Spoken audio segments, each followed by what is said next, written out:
মহারাজ কি কিছু ভাবছেন?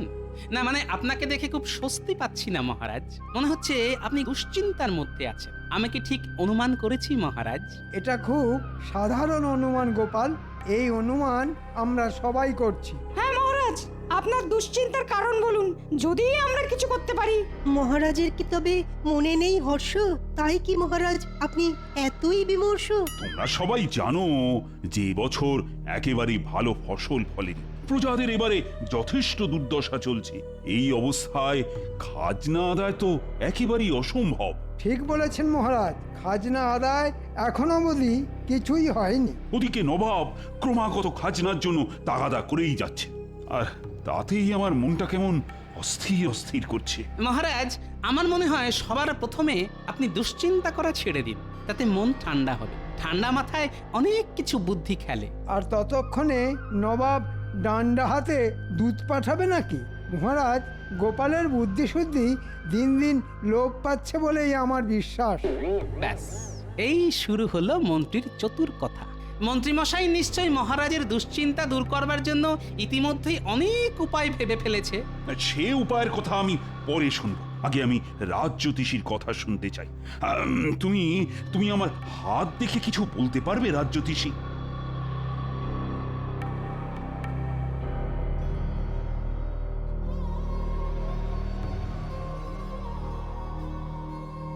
মহারাজ, আপনার হাত দেখে যা বুঝলাম তা হলো একটা অশুভ প্রভাব ছিল বটে। অশুভ? আচ্ছা, বেশ বেশ, তা এখন কি অবস্থা? সেই অশুভ প্রভাব কেটে গেছে, তাই আর আপনার বিশেষ কোনো চিন্তার কারণ নেই। চিন্তার কারণ নেই বলছো? তবে কি? মহারাজ, আমার মনে হয় এই সমস্ত গেঁয়ো যোগী দিয়ে আর কিছু হবে না। আমি কতদিন ধরে এখানে রাজজ্যোতিষী আছি সেটা কি ভুলে গেছেন মন্ত্রীমশাই? সেই জন্যই তো বলছি, আপনার সময় পেরিয়ে গেছে। মন্ত্রী, থামো দেখি। মহারাজ, আমি এমন একজন জ্যোতিষীকে চিনি যিনি হলেন ত্রিকালদর্শী। সব কিছু দোষগুণ উনি বলে দিতে পারেন, আর কোনো রকম সমস্যা থাকলে উনি তার বিধান দিতে পারেন। তাই বুঝি? ব্যাটার মতলব ঠিক ভালো ঠেকছে না। আপনি যদি তার সাথে দেখা করতে চান তাহলে তাকে রাজসভায় একবার আনা যেতে পারে। বেশ মন্ত্রী, তবে তাই হোক। আমি তার সাথে দেখা করতে চাই। তুমি তাকে এই রাজসভায় আনবার ব্যবস্থা কর। বিলক্ষণ মহারাজ।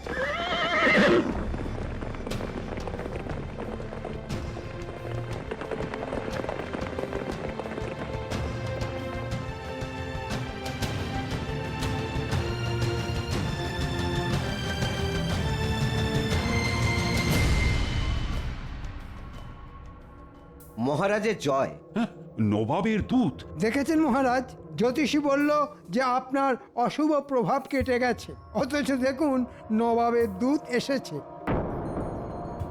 কি সংবাদ এনেছো দূত? আমার হাত দিয়ে নবাব একটি পত্র পাঠিয়েছেন। কই দেখি পত্র।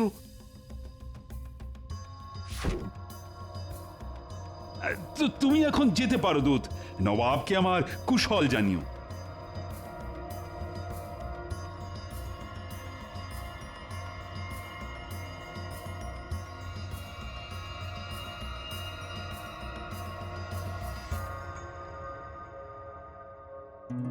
মন্ত্রী, এই পত্রে যা লেখা সেটা তুমি সবাইকে পড়ে শোনাও। পত্রে লেখা আছে, নবাব আগামী সপ্তাহ শেষে এবছরের সেরা আবিষ্কারের জন্য উদ্ভাবনীশ্রী পুরস্কার স্বর্ণস্মারক দেবেন। সাধু সাধু সাধু। যে রাজ্য সেরা হবে পুরস্কারের সঙ্গে সঙ্গে তাদের সমস্ত খাজনাও মুকুব করা হবে। বাকি রাজ্যগুলির খাজনা দ্বিগুণ করা হবে। আবিষ্কারের বিষয়বস্তু এই সপ্তাহের মধ্যে নবাবকে জানাতে হবে। শুনলে তো সবাই? আমি না বড়ই অসহায় বোধ করছি। সবাইকেই ভাবতে হবে আবিষ্কার বলে সবকিছুর দায় বিজ্ঞানীর, আর বাকিরা নাকে তেল দিয়ে ঘুমোবে। এমনটা কিন্তু চলবে না।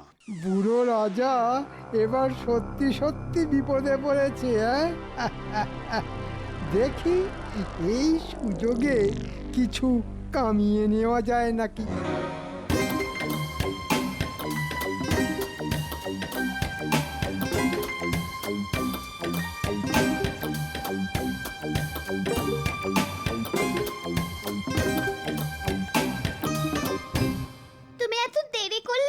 গো?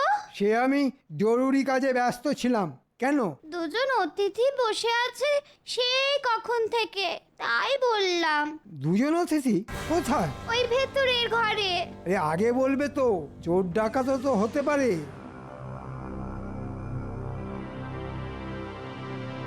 আপনারা কারা ঠিক চিনতে পারলাম না তো।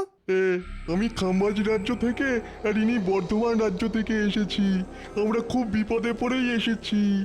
একমাত্র আপনি পারেন আমাদের বিপদ থেকে উদ্ধার করতে। সেটা কিরকম? আগে ওই আমাদের দেশে ওই আপনার কৃষ্ণনগরের মতো বিজ্ঞানী নেই, তাই নবাবের শর্ত রাখবার জন্য আমাদের কিছু আবিষ্কার করে দিতেই হবে। হ্যাঁ, আমরা নিশ্চিত সেই আবিষ্কার পুরস্কার পাবেই। এতে আমার লাভ? এতে আমরা আপনাকে 5,000 মোহর দেব।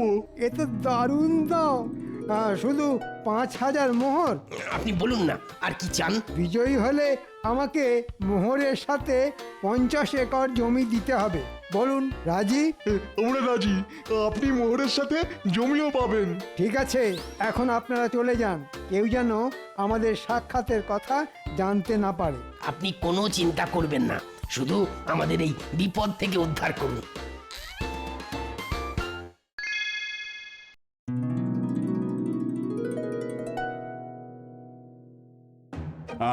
কাল আমি তোমাদের সবাইকে বলেছিলাম নবাবের পত্রের বিষয়টি চিন্তা করতে। তা আমি জানতে চাই তোমরা নতুন আবিষ্কার নিয়ে কেউ কিছু ভেবেছো কিনা। মহারাজ, আপনি কোনো চিন্তা করবেন না। আরে চিন্তা করি কি আর সাথে, বিজ্ঞানীকেও তো রাজসভাতে দেখছি না। বিজ্ঞানী এখন ভীষণ উদ্যমে নতুন জিনিস আবিষ্কার করছেন, তাই সকাল থেকে উনি আদার জল ছাড়া আর কিচ্ছু খাননি। চত্ব সব। বিজ্ঞানী একটা নয়, একসাথে দুটো আবিষ্কার করে নবাবকে মুগ্ধ করবেন। বলো কি? নিশ্চিন্ত থাকুন মহারাজ, পুরস্কার কৃষ্ণনগরী ছিনিয়ে নেবে, কারণ এরকম আবিষ্কার আগে হয়নি। একটাতে 10 বছর বয়স কমবে আর একটাতে 10 বছর বয়স বাড়বে। এ তো দারুণ ব্যাপার মহারাজ। আমাকে আজকাল অনেকেই বুড়ো বলছে। যদি 10 বছর বয়স কমে যায় তাহলে খুব ভালো হবে। আগে কৃষ্ণনগর বাঁচুক, তারপর দেখা যাবে। তা বেশ গোপাল, বেশ, তোমার কথায় আমি কিছুটা আশার আলো দেখতে পাচ্ছি। বেশ বেশ, এটাই আমার সুযোগ। ছিনিয়ে নেব আমি বয়স বাড়া কমার আবিষ্কার, আর তারপর কয়েক হাজার মোহর। শোন, তোদের দুজনকেই বলছি, খুব সাবধানে কাজ করতে হবে। আজ রাতে বিজ্ঞানীর ঘর থেকে আবিষ্কার চুরি করতে হবে, আর কাল জ্যোতিষী সেজে মহারাজের সামনে যেতে হবে। কিন্তু আমরা কি বলবো মহারাজের কাছে? শোন, মহারাজের সামনে শুধু অঙ্গভঙ্গি করবি, কোনো কথা বলা যাবে না, তাহলে ধরা পড়ে যেতে পারিস। যা, আজ রাতের কাজ কর। ওই চুরিটা তোরা বেশ ভালোই পারিস।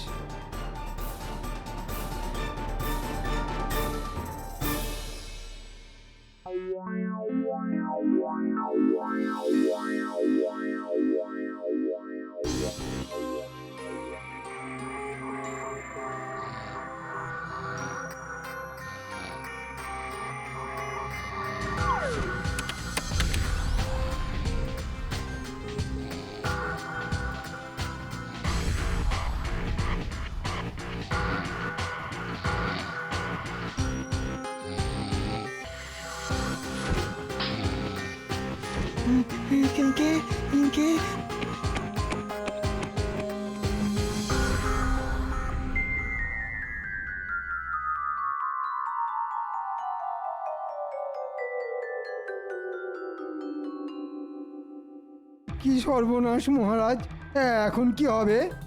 আমিও তো কিছুই বুঝতে পারছি না। আমি দেখেছি স্পষ্ট, একজনের হাতে লণ্ঠন ছিল। হায় হায়, কি হলো? আবিষ্কার যে চুরি হয়ে গেল। আমার মনে হয় না এতে বিশেষ কিছু চিন্তার আছে। মহারাজ, আপনি তো দূত পাঠিয়ে নবাবকে বলেই দিয়েছেন যে আমরা কি আবিষ্কার করেছি। হ্যাঁ, দূত আমি পাঠিয়েছি। আবিষ্কার চুরি হয়েছে, কিন্তু আবিষ্কারক আমাদের সাথেই রয়েছেন। আমার মনে হয় বিজ্ঞানী আবার বানিয়ে ফেলতে পারবে। আজ্ঞে মহারাজ, আমি আবার বানাতে পারবো। যাক বাবা, তাই যেন হয়। মহারাজের জয় হোক, নবাবের দূত এসেছেন। দূত? আচ্ছা আচ্ছা, পাঠিয়ে দাও। বুঝতে পারছি না আবার কি হবে? ওহ,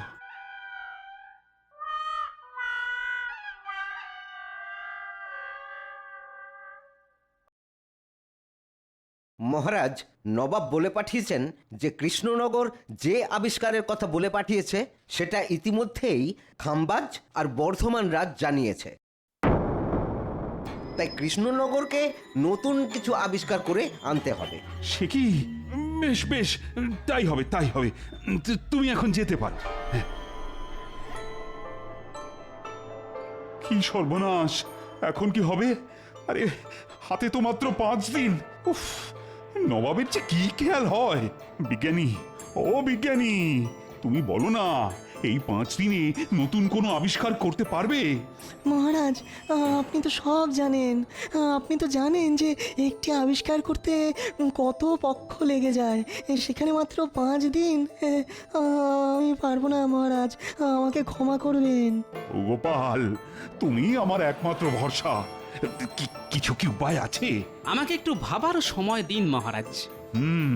আরে আরে, ভাবতে গেলে সময় তো লাগবে। কি ব্যাপার প্রহরী? মহারাজ, দুজন সাধু বাবা এসেছেন। সাধুরা বাইরে কেন মহারাজ? এ হলো আমার সেই ত্রিকালদর্শী জ্যোতিষী। সে কি? নিয়ে এসো মন্ত্রী।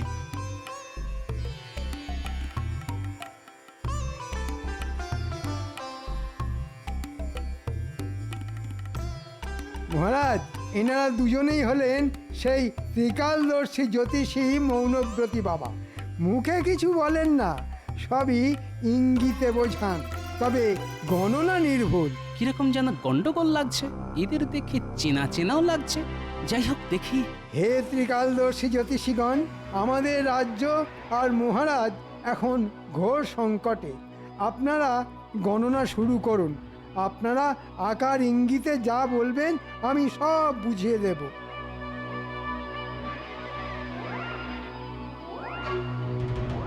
রাজ্যের ওপর ঘোর অমঙ্গল নেমে আসছে মহারাজ, ঘোর অমঙ্গল। নবাবের রোষানলে সব শেষ হয়ে যাবে। কি তাই তো? কি সর্বনাশ! রাজাকেও বার্ধক্য গ্রাস করেছে, তার পক্ষে রাজ্য রক্ষা করা সম্ভব নয়। সে কি হে জ্যোতিষীগণ, এর থেকে বাঁচার কি কোনো উপায় নেই? আছে বা একটু বলুন। উপায় একটা আছে মহারাজ। এই অমঙ্গল কাটাতে এই রাজ্যের থেকে কিছু যাগযজ্ঞ করতে হবে, আর তার জন্য কিছু মোহর লাগবে। এখন মহারাজ, আপনি যদি সম্মতি দেন তবে। বেশ বেশ, আমি সম্মতি দিলাম। আমি খাজাঞ্চিকে এক্ষুনি বলছি যজ্ঞের জন্য প্রয়োজনীয় মোহর এই জ্যোতিষীদের দিতে। তার আগে আমি বলতে চাই, এরা কিন্তু আমার অতিথি, তাই আজ সবার জন্য ভোজনের আয়োজন করা হয়েছে। বাহ বাহ বাহ, ত্রিকালদর্শী সাধু বাবারা দেখছি মাছের মুড়ো খাওয়া বেশ ভালোই রপ্ত করেছে। কি ত্রিকালদর্শী সাধু বাবার দেখি নকল গোঁপ খুলে গেছে। বুঝেছি, রাজাকে বলে এক্ষুনি মন্ত্রীর কারসাজি ফাঁস করে দেওয়াটাকে ঠিক হবে? না, বলাটা ঠিক হবে না। রাজা নিজেই এখন নবাবের দুশ্চিন্তায় ডুবে আছে। মন্ত্রীমশাই, তোমার ত্রিকালদর্শী সাধু বাবার কিন্তু নকল গোঁপ খুলে গেছে। চুপি চুপি তোমাকে বললাম, আর কাউকে বলিনি।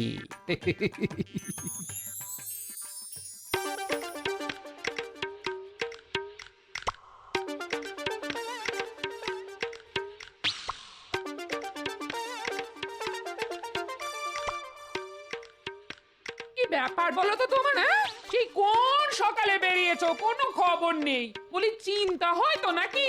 সে রাজসভায় অনেক কাজ ছিল। বলি রাজসভাতে কি এত তোমার রাজকার্য শুনি? দুপুরে নাওয়া খাওয়া বন্ধ দেখছি। আমার হয়েছে যত জ্বালা। আহা, আমি খেয়ে এসেছি, তুমি খেয়ে নিয়েছো তো? তোমার জন্য কি হাপিত টেস্ট করে বসে থাকবো নাকি? আমার বুঝি খিদে পায় না? তা তো ঠিকই। সে দিনকাল আর নেই বুঝলে। বাবুর জন্য বসে থাকবো আর তিনি কখন এসে খাবেন। তা তো ঠিকই। ঘরের খাবার তোমার পছন্দ নয় সে তো জানি। আনু কি ছাই বাজার থেকে? 4টে মূল্য, 2টো পটল, একটু আলু, ছি আর নিজে রাজবাড়িতে ভালো মন্দ খাবে। এই রাজা একটু খাতির করে খাওয়ালো আর কি। তোমার জন্যে আমার সারা দুপুর আজ অশান্তিতে কেটেছে। হ্যাঁ, আমিও কি চাই খুব শান্তিতে আছি? আমারও অনেক চিন্তা, অনেক কাজ, বুঝলে? তোমার কাজ কি আমি জানি, বেশ জানি। আমাকে বেশি বোঝাতে এসো না, করো তো রঙ্গরসিকতা, বলে কি না অনেক কাজ। আহ গিন্নি, এখন আমার মাথা খেও না তো, বলছি তো অনেক কাজ। তা তো ঠিকই, আমার কথা এখন তোমার মাথা খাচ্ছে। পরিষ্কার বলে দিচ্ছি, আমিও একজন মানুষ। হ্যাঁ, তুমি যে একজন মানুষ সেটা আমি জানি। এখন চুপ করো দেখি। কেন চুপ করব? কেন চুপ করব? আমারও বয়স হচ্ছে। আমি কি কাঠ পাথরের পুতুল যে সব দিন একই থাকবো? আমি তোমায় বলে দিচ্ছি, এ সংসারে আমি থাকবো না। থাকো তুমি তোমার মতো করে। হ্যাঁ, কি বললে তুমি গিন্নি? কাঠ পাথরের পুতুল? আরে গিন্নি, তুমি কি বললে তুমি নিজেই জানো না। মলজা, এর হলো কি? পাগল হয়ে গেল নাকি? আমি এক্ষুনি আসছি গিন্নি, এক্ষুনি আসছি। উমাগো, হলো কি? এই কোথায় যাচ্ছ?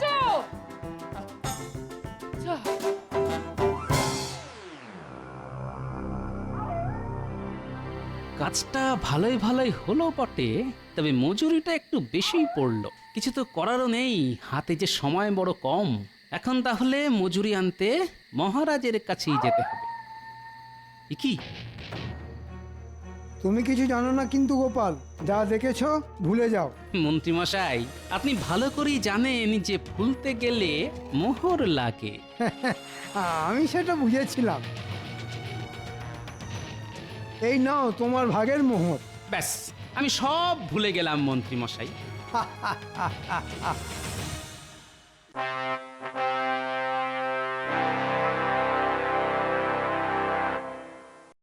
মহারাজ, ওই সাধুদের আনতে কি আপনি বলেছিলেন? হ্যাঁ গোপাল, ওরা ত্রিকালদর্শী যে।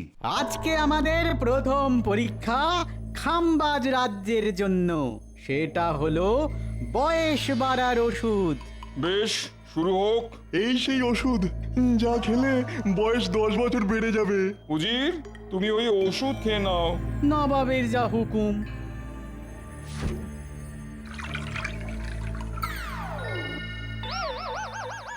ও যে বাবা, আমি এত বুড়ো হয়ে গেলাম। 10 বছরে আমি যে ভীষণ বুড়ো হয়ে গেলাম নবাব বাহাদুর।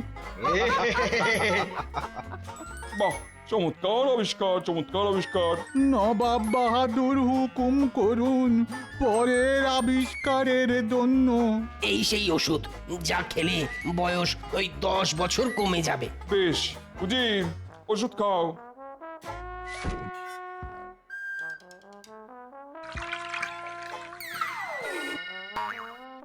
চমৎকার, চমৎকার। এবার এসেছে কৃষ্ণনগরের পালা। বলো, তোমরা কি আবিষ্কার করেছো? গোপাল, তোমার মুখ থেকে শুনি। আপনার দেওয়া শর্ত অনুযায়ী আমরা এমন জিনিস আবিষ্কার করেছি যা আপনার বয়স বাড়াবেও না, কমাবেও না। আপনি যেমন আছেন সারা জীবন নিজেকে ঠিক এইভাবেই দেখতে পাবেন। কই কই দেখাও সেই আবিষ্কার।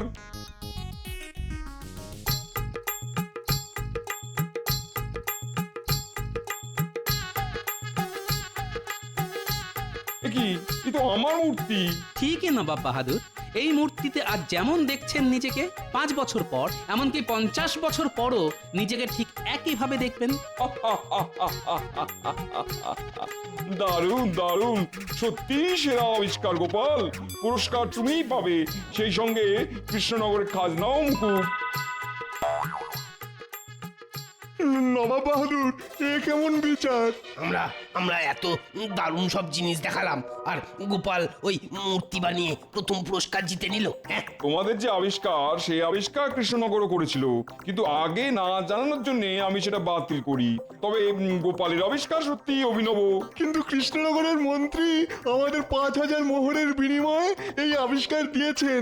এখন সেও গেল, সঙ্গে দ্বিগুণ খাজনাও দিতে হবে। এরপরে মন্ত্রী আমাদের থেকে জমিও চেয়েছেন। এ কি কৃষ্ণচন্দ্র, তোমার মন্ত্রী তো দেখছি জোচ্চোর। মন্ত্রী? তবে